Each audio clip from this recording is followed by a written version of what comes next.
Hello guys, അപ്പം ഞാൻ എൻ്റെ വീട്ടിൽ പോവാണ്. അപ്പോൾ എൻ്റെ ഈ പോക്കൊക്കെ കാണുമ്പോൾ നിങ്ങൾ വിചാരിക്കും ഞാൻ 2 മാസത്തേക്ക് 3 മാസത്തേക്കൊക്കെ വേണ്ടി പോകുന്നതാണ്. പക്ഷെ വെറും ഒരു ദിവസത്തേക്ക് വേണ്ടി മാത്രം കിട്ടിയ ലീവാണ്. കുറച്ച് സ്ട്രഗിൾ ചെയ്ത് കിട്ടിയ ലീവാണ്. ഒരു പീരീഡൊക്കെ എന്നെ പിടിച്ച് പുറത്തൊക്കെ നിർത്തി കിട്ടിയതായിരുന്നു എനിക്ക് ഈ ലീവ്. അങ്ങനെ ഞാൻ ഹോസ്റ്റലിൽ നിന്ന് ഇറങ്ങി ഓടി വന്നപ്പോഴത്തേക്ക് ഒരു ബസ് ഉണ്ടായിരുന്നു. പക്ഷേ ഞാൻ ചെന്ന് നിന്നപ്പോഴത്തേക്ക് ബസ് എടുത്ത്. അങ്ങനെ ഓട്ടോ ചേട്ടനുമായിട്ട് വില പേശി 200 രൂപ 150 രൂപ ആക്കി ഞാൻ അങ്ങനെ ഓട്ടോയിൽ കയറി ബസ് സ്റ്റാൻഡിൽ വന്നപ്പോൾ ആദ്യത്തെ ബാംഗ്ലൂരോട്ടുള്ള ബസ് തന്നെ ഞാൻ കയറി. അങ്ങനെ ഞാൻ കയറിയപ്പോൾ തന്നെ നല്ല മഴക്കാറുണ്ടായിരുന്നു. അങ്ങനെ ഫൈനലി ബാംഗ്ലൂർ എത്തി. അങ്ങനെ ബാംഗ്ലൂർ എത്തിക്കഴിഞ്ഞപ്പോഴത്തേക്കായിരുന്നു എൻ്റെ അടുത്തിരുന്ന ചേട്ടനും ചേച്ചി എണീറ്റ് പോയത്. അങ്ങനെ എനിക്ക് വിൻഡോ സീറ്റ് കിട്ടി. അങ്ങനെ ഞാൻ നേരത്തെ എത്തിയെന്ന് വിചാരിച്ചിരിക്കുമ്പോഴത്തേക്കാണ് പെട്ടെന്നൊരു ട്രാഫിക്. അങ്ങനെ സിഗ്നൽ ഇട്ട് കുറേ നേരം അവിടെ പിടിച്ച് നിർത്തി.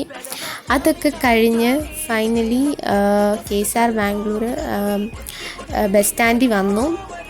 അത് വന്നു കഴിഞ്ഞ് പിന്നെ ഞാനൊരു ഒറ്റ ഓട്ടമായിരുന്നു. കാരണം 4 മണി ആയായിരുന്നു. അപ്പം 4 മണിയായി ബാംഗ്ലൂർ തന്നെ വന്നപ്പോൾ. ഇപ്പം ബസ് സ്റ്റാൻഡിൽ വന്നപ്പോൾ 4:30 ആയി. ഇപ്പോൾ ട്രാഫിക്കൊക്കെ ആയതുകൊണ്ട് അപ്പോൾ എനിക്ക് 4:40 ട്രെയിൻ എടുക്കുന്നത്. അങ്ങനെ ട്രെയിൻ പെട്ടെന്ന് കിട്ടാൻ വേണ്ടി ഞാൻ ഓടുകയാണ്. ഇപ്പോൾ ഇതായിരുന്നു റെയിൽവേ സ്റ്റേഷൻ. അപ്പോൾ ഞാൻ എൻ്റെ ഓടുന്ന പുറകെ ഓട്ടോച്ചേട്ടന്മാർ എവിടെയാണ് പോകേണ്ടതെന്ന് വെച്ചാൽ എൻ്റെ പുറകെ നടപ്പുണ്ടായിരുന്നു. അങ്ങനെ ഞാൻ റെയിൽവേ സ്റ്റേഷൻ ഓടിപ്പിടിച്ചെത്തിയപ്പോൾ ഞാൻ കയറേണ്ട ട്രെയിനിൻ്റെ ഏറ്റവും ഫ്രണ്ടിൽ വന്നാണ് നിന്നത്. പക്ഷേ എനിക്ക് കയറേണ്ട കമ്പാർട്ട്മെൻറ്റ് ഏറ്റവും ബാക്കിലായിരുന്നു. അങ്ങനെ ആ ട്രെയിൻ ഫുള്ള് നടന്ന് അങ്ങനെ ഏറ്റവും ബാക്കിലെ കമ്പാർട്ട്മെൻറ്റിൽ ഞാൻ കയറി. അങ്ങനെ കയറിയപ്പം വലിയ തിരക്കൊന്നും ഇല്ലായിരുന്നു. അത്യാവശ്യം സീറ്റൊക്കെ ഉണ്ടായിരുന്നു. അങ്ങനെ ഞാൻ സീറ്റിലൊക്കെ ഇരുന്ന് കഴിഞ്ഞപ്പോഴത്തേക്ക് വണ്ടി എടുത്തപ്പോൾ തന്നെ നല്ല മഴയുണ്ടായിരുന്നു.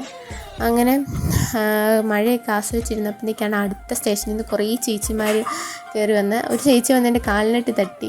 അപ്പം ഞാൻ ഇച്ചിരി നീങ്ങിയിരിക്കാൻ വേണ്ടിയാണ് എന്നെ തട്ടിയത്. എനിക്ക് വണ്ണില്ലാത്തതുകൊണ്ട് ചേച്ചിക്ക് കൂടി ഇരിക്കാൻ. പക്ഷേ ഞാൻ മനസ്സിലാതെ മാറിക്കൊടുത്തെങ്കിലും ചേച്ചി ഇരുന്നില്ല.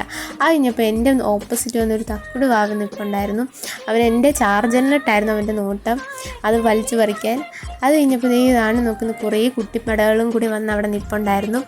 അവിടെ പ്രകടനവും അടിയും വഴക്കൊക്കെ ആയിരുന്നു. അവർ ഇതൊക്കെ കണ്ട് നോക്കിയപ്പോൾ സമയം രാത്രിയായി. ഇപ്പം നോക്കുമ്പോഴത്തേക്ക് താണ്ടടാ വാവ അവൻ ഇരുന്ന് നിലത്തിരുന്ന് എന്തോ കഴിക്കും. അവന് കൂട്ടായിട്ട് താണ്ട അടുത്ത്